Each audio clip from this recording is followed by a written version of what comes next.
We don't do anything like too much. I think it's mostly just talk therapy, which is something that I think is what I need. Just someone to like vent to, give all of my problems to her, and I don't have to do the emotional exchange that I would with someone in my life of, okay, you told me your problems, I'm going to tell you my problems.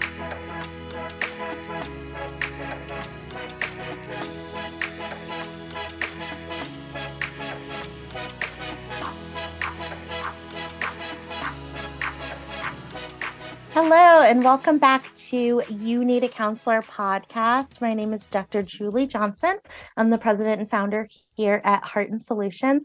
Just a reminder, our Patreon will be live in February. For anybody who is looking to become a registered play therapist, we know that CEUs to become a registered play therapist are very hard to come by. And so we are certified by the American Play Therapy Coalition to be able to provide CEUs to providers for play therapy. We can do the lifetime ones. We offer one of those every month for our subscribers, but then you also get our entire collection of recorded webinars that you can watch anytime and get CEUs for anytime. So check out our Patreon. On Patreon, you can just search for Heart and Solutions play therapy trainings, and you will find our subscription base there. Okay, so I'm Chrissa. I am Vice President in charge of our BHIS department at Heart and Solutions. So BHIS is the program where we go in-home and work with children ages 4 through 18 on different behavioral skills. And we have a BHIS counselor on today, so I'm sure we'll be talking more about that. But we work with children 4 through 18. We go in-home. We can see them in school, in the office, telehealth, all of that. And this is our podcast, You Need a Counselor. So our mission is that we are designed for people curious about counseling, but have barriers keeping them from experiencing the benefits of counseling. Our mission is to share stories about counseling, good, bad, and indifferent, and spread the message that everyone can benefit from mental health and behavioral health counseling services. We post on Sunday nights, so save up your laundry. Do not fold your laundry and put it away in your drawers on a Monday night. That is a waste of a Monday night. So go ahead and save up all of your clean laundry for the week for Sunday nights at 5 p.m. Central. Chrissa and I will be putting away our laundry and listening to that week's podcast as well. That gives you that entire week to get scheduled with your counselor or to look up the resources that we've talked about on this week's episode. So batch up whatever horrible task you hate doing. For us, it's putting away laundry into outfits for the week. It might be walking on your treadmill. It might be meal prepping your meals for the week. But whatever it is, go ahead and set yourself a date to do that on Sunday nights at 5 p.m. So today we have a special guest. We've got Caitlin Belden here with us today. Caitlin is a behavioral health intervention services provider here at Heart and Solutions, and we call that BHIS, not to be confused with BS, which is what I initially thought that it was when I was first interviewing for a BHIS job. So it is BHIS, BHIS. Caitlin serves our Waterloo and Grundy Center, Iowa areas doing that in-home behavioral health service.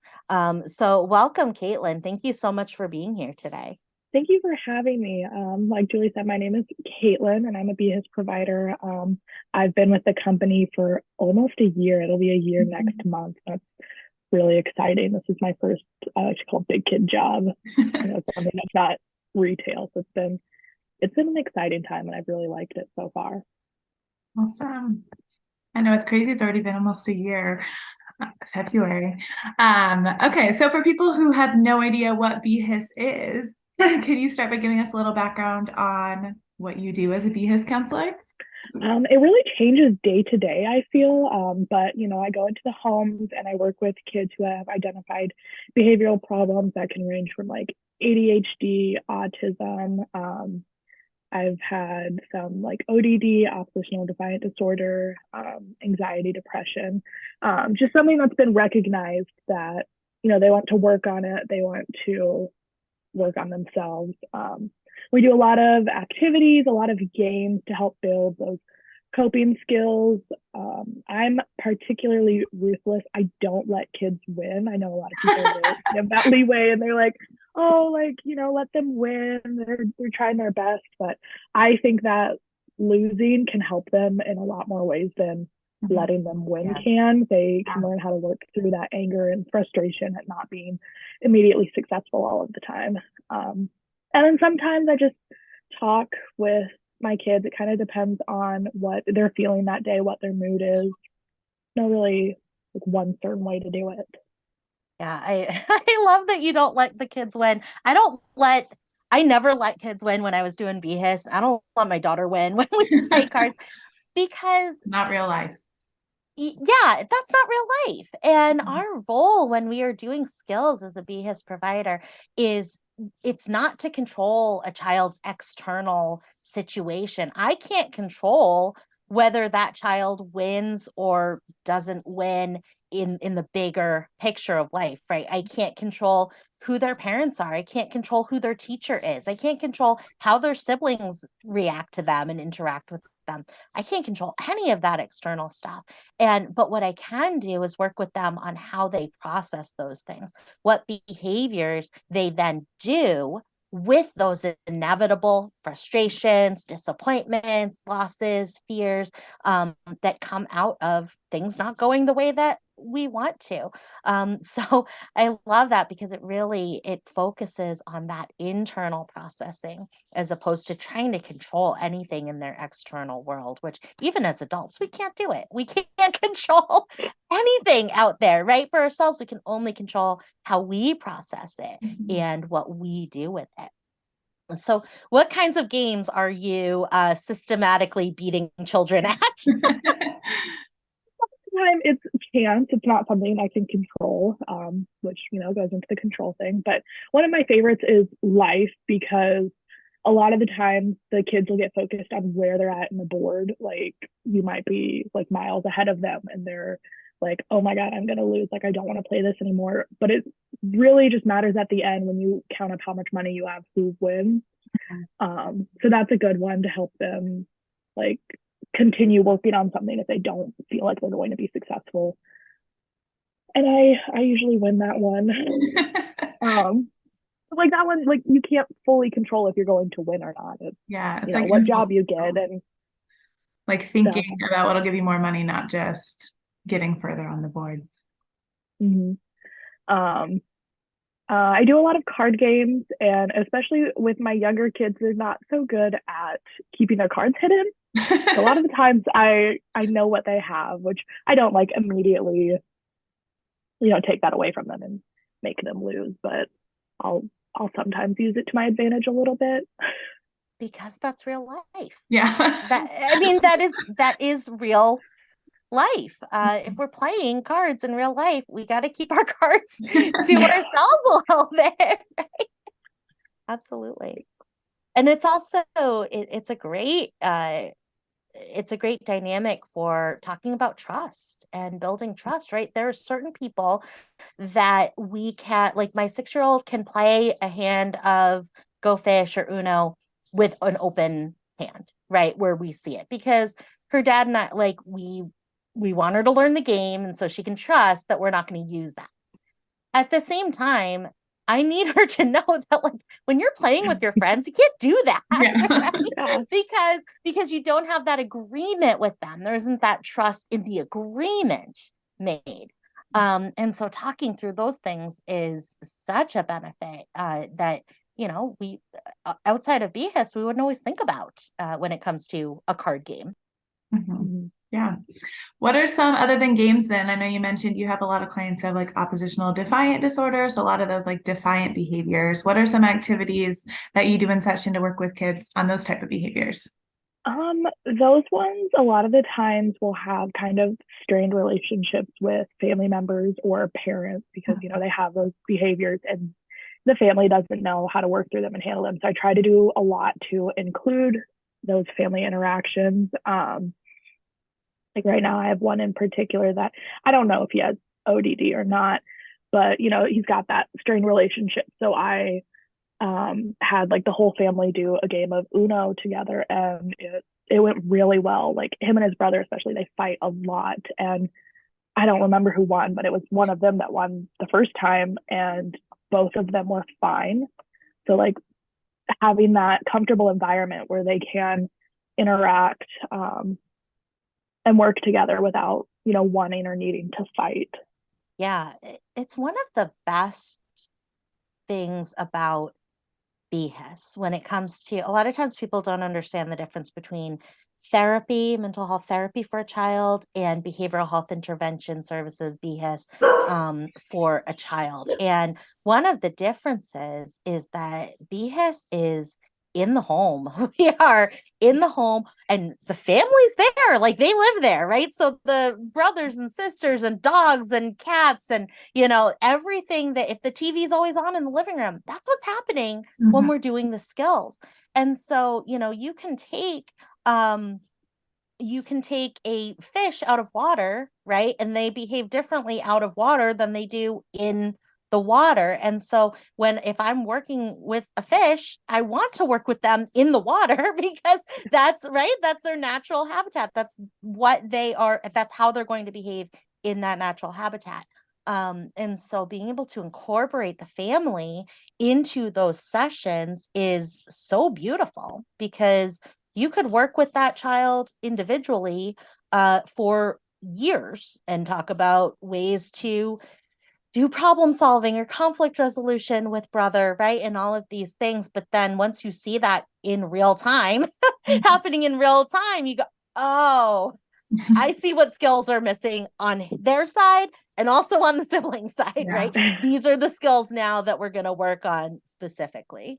Something that's great about being in the home and being around families is that you get both sides of the picture, like in an office one-on-one, you just get what the individual is telling you, and usually they're going to make themselves look a little bit better than what's actually going on. So this way, I always like to check in with my parents and be like, do we have anything particular to know, what's been going on? And then that's when I'll get kind of both sides to the story. And it also shows how they're interpreting these events, which I think is really important, because I've gone through this with my own family, with my own mom, is that we look at situations very differently. So neither one might think that they're in the wrong, but there's the fundamental lack of understanding between them. Yeah, I agree. That was always my favorite part of BHIS too, because in the office or in the school setting, you get just the child's point of view. So getting to see what parents thinking and getting their participation in the activities as well. Do you do any school sessions with clients, any individual ones without the parent and family present then? I do visit kids in a couple schools, or I think I see one in a library too, without that family interaction. And those are good too, because sometimes, kids also don't want to open up in front of their parents, especially if issues are with their parents. So it gets, with the family time and the individual time combined, you're able to get a more rounded picture of what's going on rather than just having one or the other. Absolutely.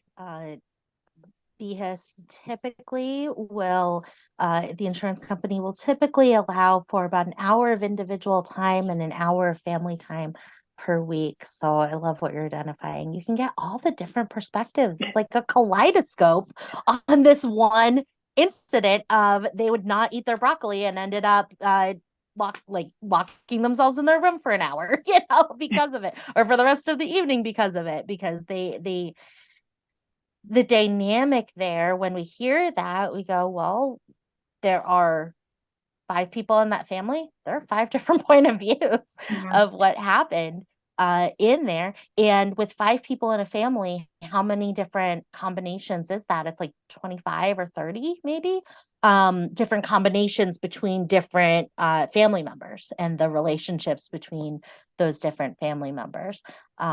So what a benefit it is to be able to get all of those different services.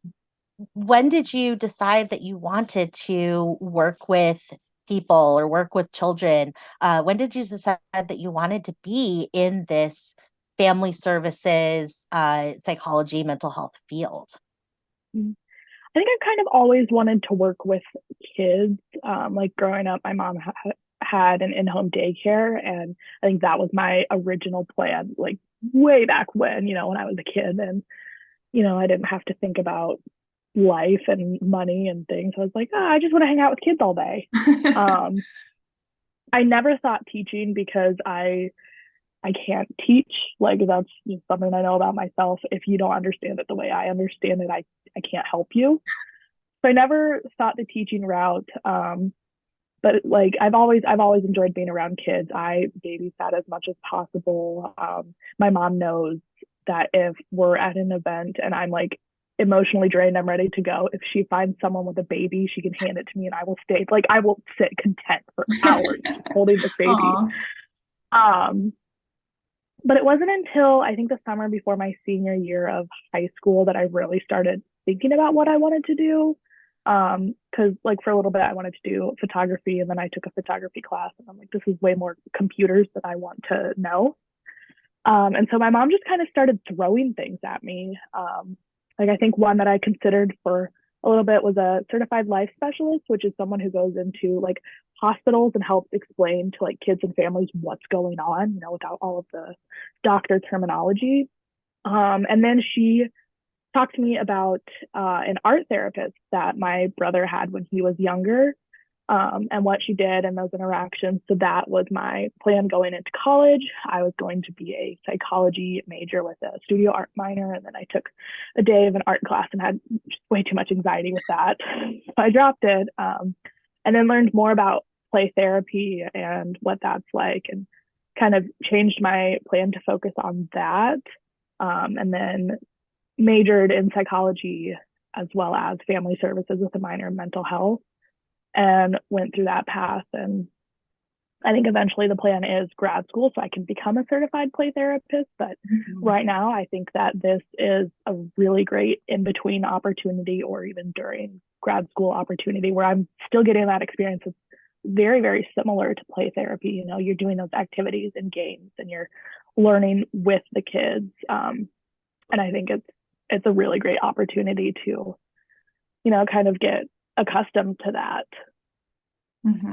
Yeah, I remember Julie always says, because she did BHIS too, and she was like right out of grad school, like every therapist needs to do BHIS first, because you learn so much like in the home with those kids that you don't always get to see in the office setting too. What is your favorite age group then to work with? You've had like kind of that whole wide range of children that you've worked with, from like babies to now we can see up to 18, 19 years old. So what is your favorite age group in there? Yeah. Well, even here I've done, I think, like 4 to 16. I definitely like working with younger kids more. I think once they get like older into the teens or like even adulthood, they are less apt to do like the games and the activities. They're not as like entertaining to them. So I like to, like make sessions fun, as well as like working on things with kids. And I think that's a lot easier to do with younger ones. And I've always been, more drawn to working with younger kids. Yeah, the babies. Sometimes people, I only have one child, and so sometimes people will say, oh, don't you want another baby? And I'm like, I do, but I don't want another 2-year-old. Like, I don't want another 3-year-old. I don't want another 4-year-old, right? Like, yeah, I want another baby, sure. You have them for life. They're no longer a baby. Yeah, exactly. So those older kiddos, yeah, that's a challenge too, because yeah, Uno and card games and the game of life and stuff, that's really, really fun for those younger kiddos. And to be fair, a lot of teenage clients love Uno and love those kinds of games. Yeah. But what are some of those activities that you then do with those older children in their teens, to be able to still work on those same skills, but kind of be at that age appropriate level of activity? I think with the older ones, I focus more on the conversation. Like I've had kids where we'll spend a session playing with kinetic sand, and that's, a really excellent sensory activity.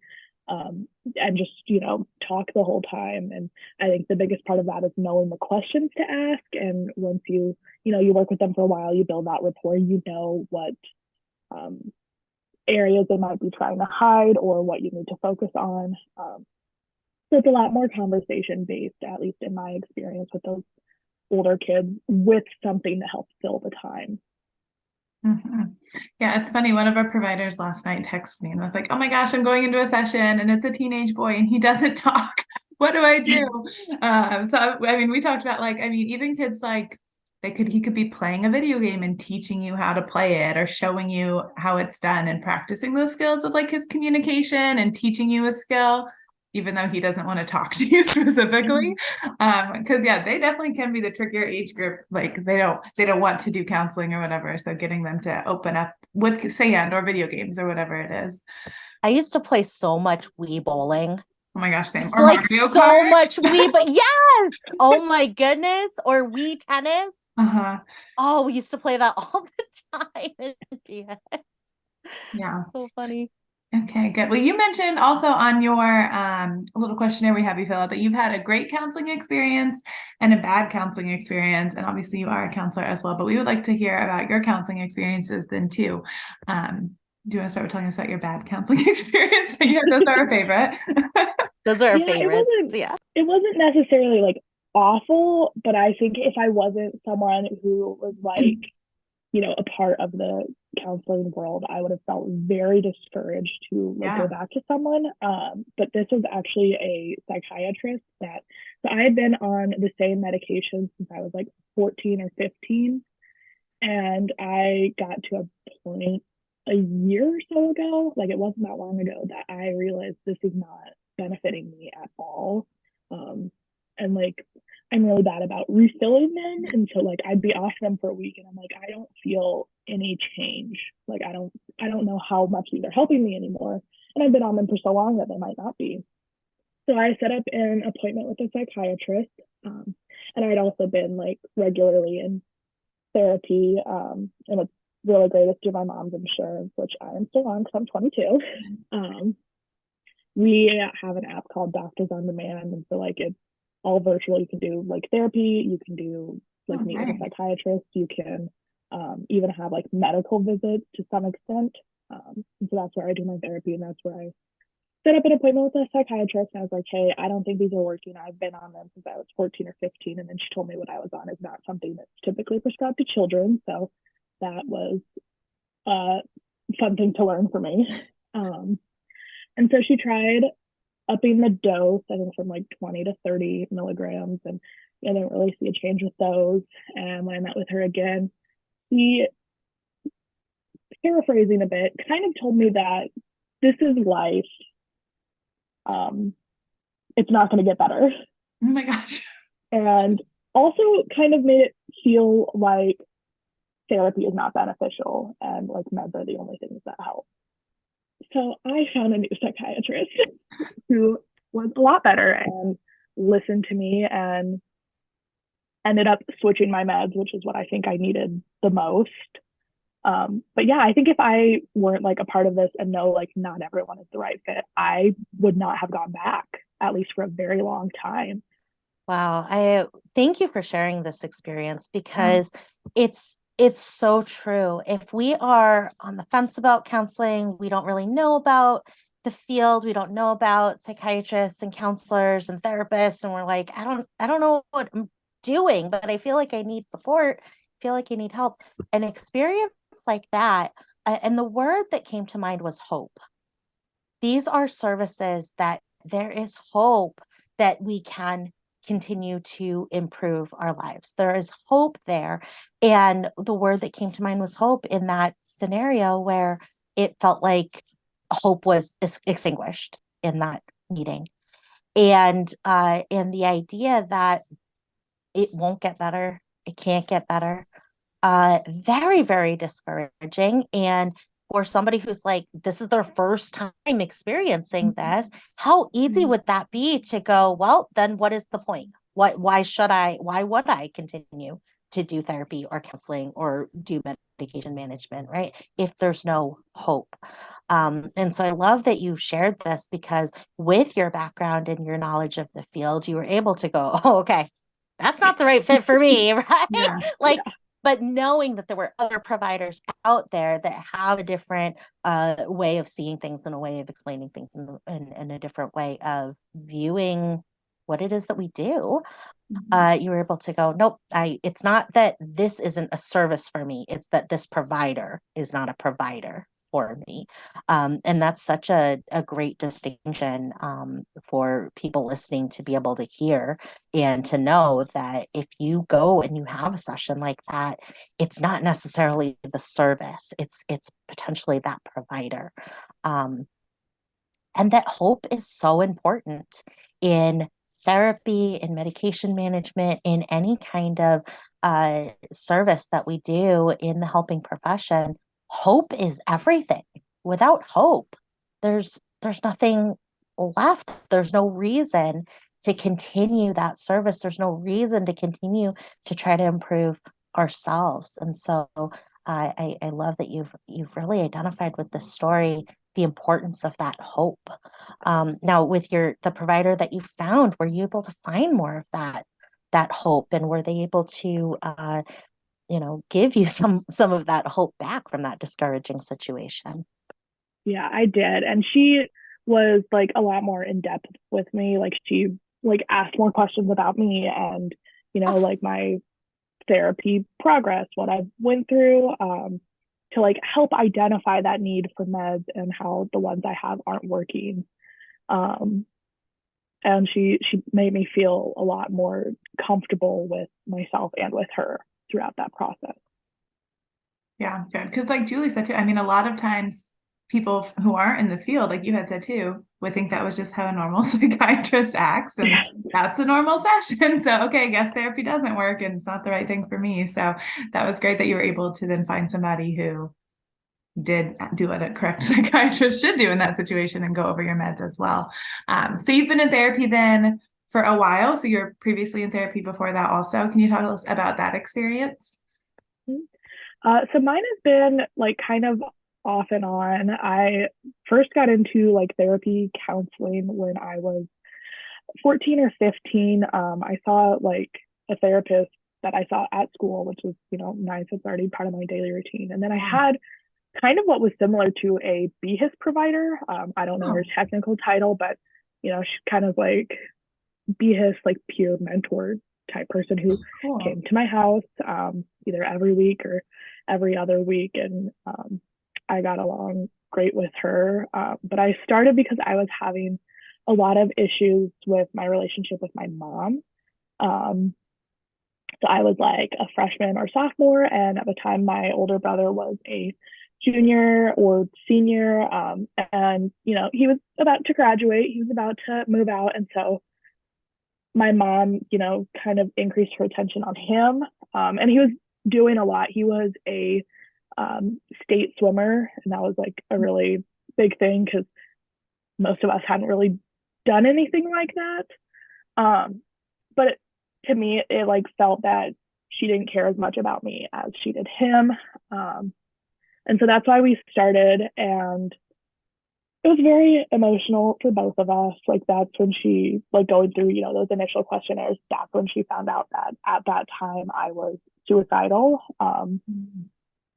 And that I think was very hard for her to hear. I don't feel like any parent would ever want to hear that.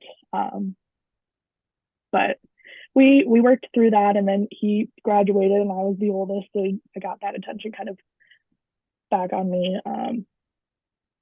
And now all of my siblings will say that I am her favorite, but I think it's more that we have more of a give and take where I am more actively involved in her life. I am one of her farthest away kids, but I am, always messaging her and calling her and wanting to know what's going on. And, when I go home to see her, I stay with her.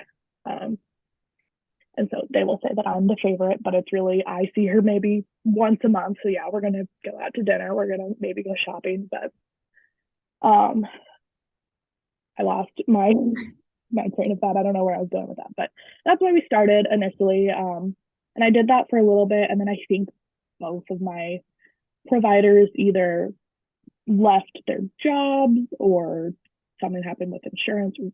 we just stopped. I don't know, but we stopped. And then I didn't start again until college. I think it might have been like my sophomore year or like COVID time that I realized I needed to get back into therapy. And that's when, my mom told me about the app that we can use. And I was very lucky because the first person I met with was a good fit for me.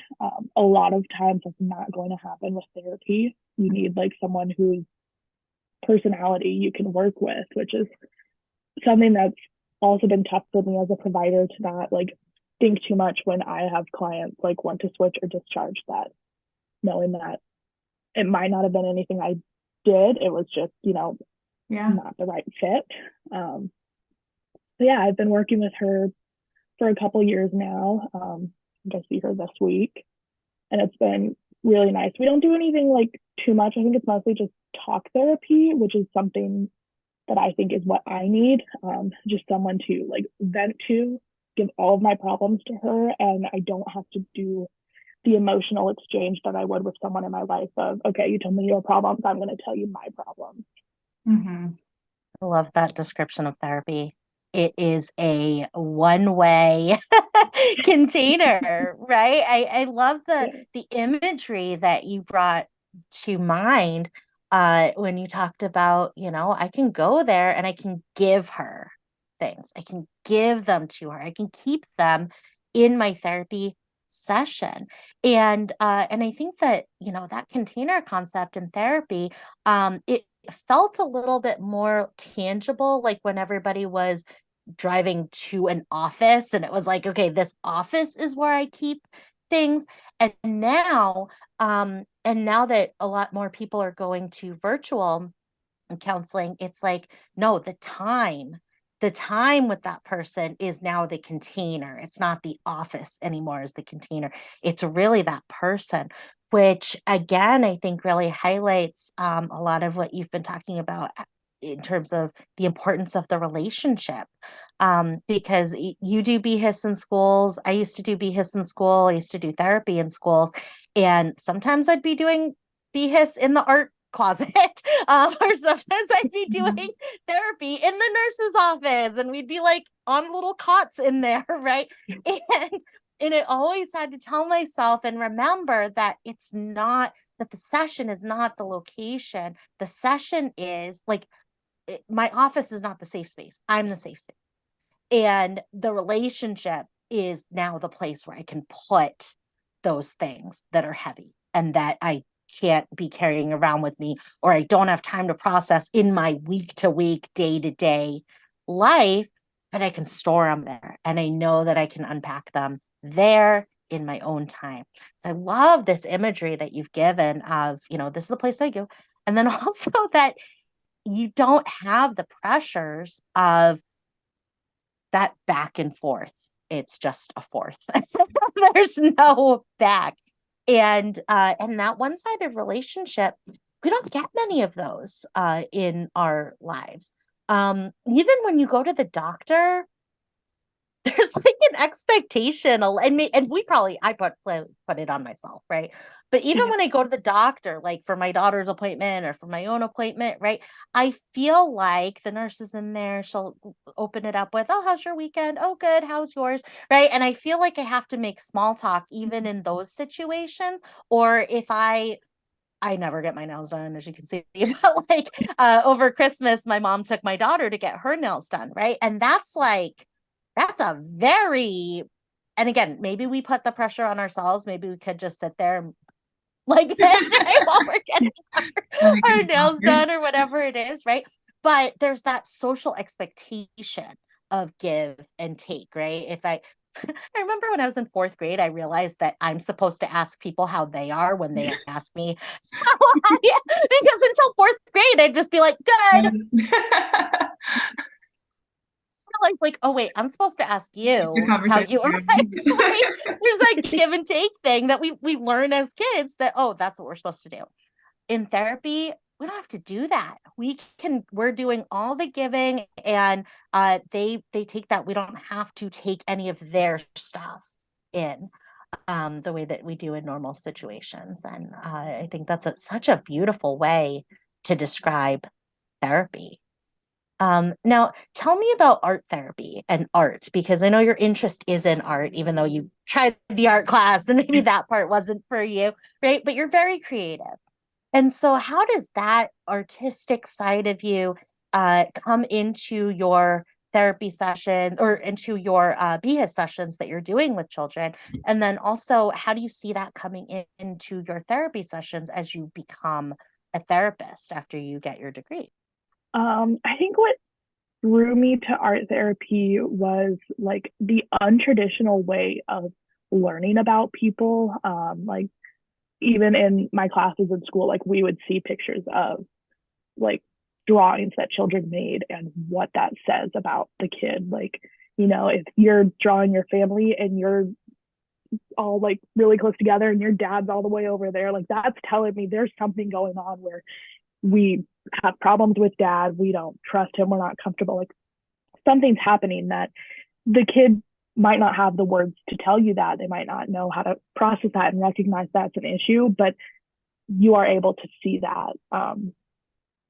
And so I really liked that kind of like untraditional way of looking at things and doing therapy. And I feel like with kids, especially younger ones, like you have to think untraditionally. They don't know what they're feeling. They don't know how to communicate what they're feeling. So you have to figure out how to get there on your own. And like when my brother had an art therapist, I think he was like 2 or 3, he was a toddler and he had really, really bad separation anxiety. And that's not something that a toddler knows how to vocalize. But whenever my mom would leave, he would just stand at the door and scream. Like we had to get a chain lock to get him from following her out there. So that just kind of like always drew it to me. And then even now, I don't know how much you guys are on TikTok, but my generation is chronically on TikTok.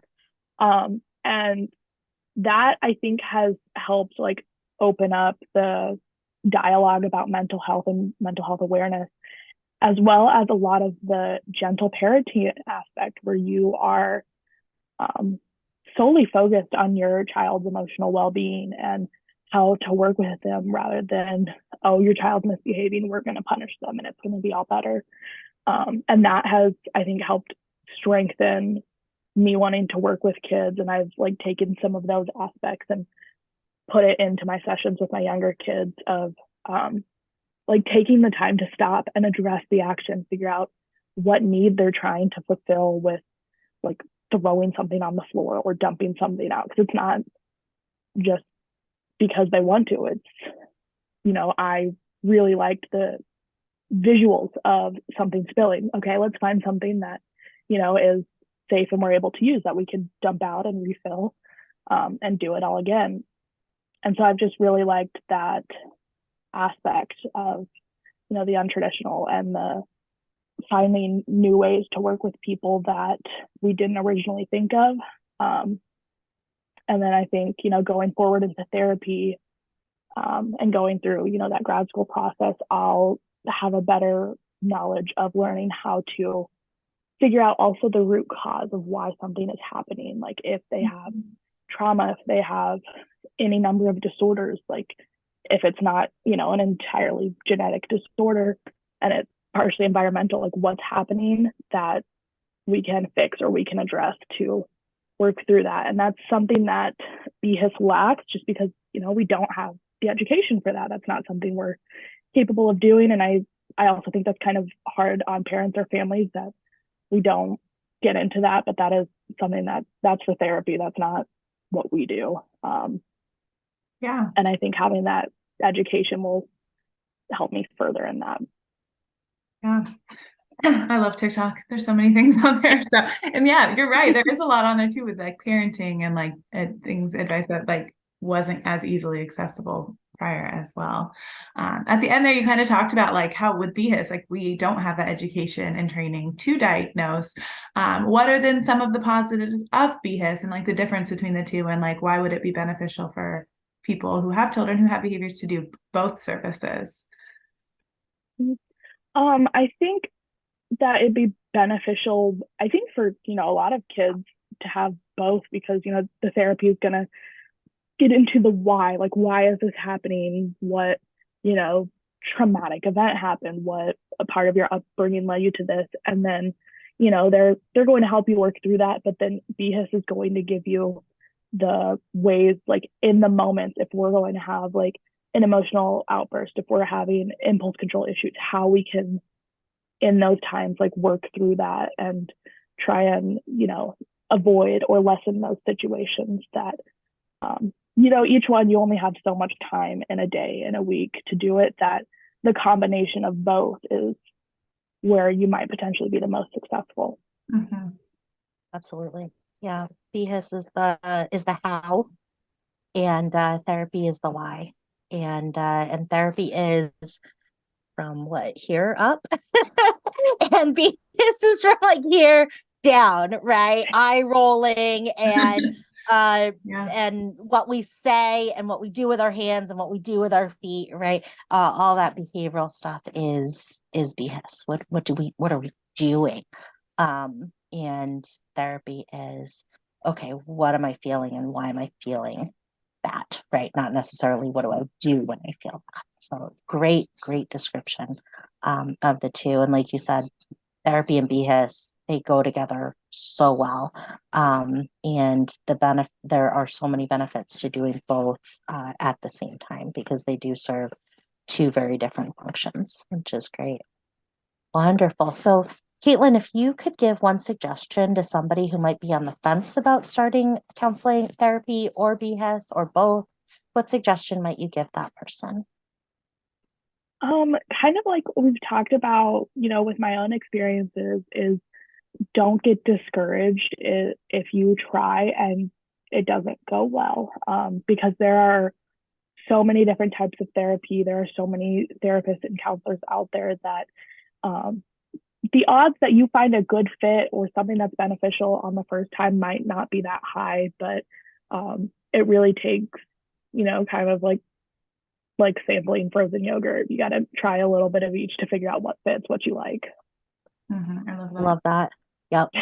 I cannot stand bubblegum ice cream. I think it's the grossest invention in the world. I don't know who created it or why, but I wish they had not. But my daughter is obsessed with bubblegum ice cream and thinks it's the greatest thing in the world. And so you're exactly right. The same kind of ice cream, the same provider, the same therapist or BHIS counselor could be great for one family and totally not the right fit for another family, and vice versa. So wonderful. Thank you so much for being here, Caitlin. Mm-hmm. This has been really, really educational, I think, about BHIS, and very inspirational in terms of your own story and, you know, persevering after having that discouraging situation. Thank you for having me. I really enjoyed this opportunity to talk about myself. I really like to do that. Me too. I'm Caitlin Belden, and I need a counselor. Awesome. Me too. So does Chrissa. We all do. It's so important. I love when counselors have counselors, man, because we need it the most. So awesome. So if you are in the Waterloo or Grundy Center area and you're looking for behavioral health counseling for your children, and you're interested in working with Caitlin, go ahead and give us a call at 800-531-4236, or you can go to heartandsolutions.net and you can fill out our Get Started form and just let us know that you would like to work with Caitlin. And like Julie mentioned at the beginning of the episode, we post new episodes every Sunday at 5 p.m. Central. So save up that laundry that you need to do that week or whatever task you don't enjoy doing and save it for Sundays while you listen to our new episode, and we can help get you connected with our guest for that week. And then if you have any questions for us, you can reach us on our Facebook page at You Need a Counselor Podcast, or on our Instagram at You Need a Counselor Podcast on there. Or like Julie mentioned at the beginning, we also now have a Patreon account, so you can subscribe to that or subscribe to our videos on our YouTube account, or like our page or like our video when you're watching this one. Or feel free to reach out to us on any of those by sending us a comment on there as well. So I'm Chrissa Hunt. And I'm Julie Johnson, and we need a counselor. And so do you. Bye. Bye.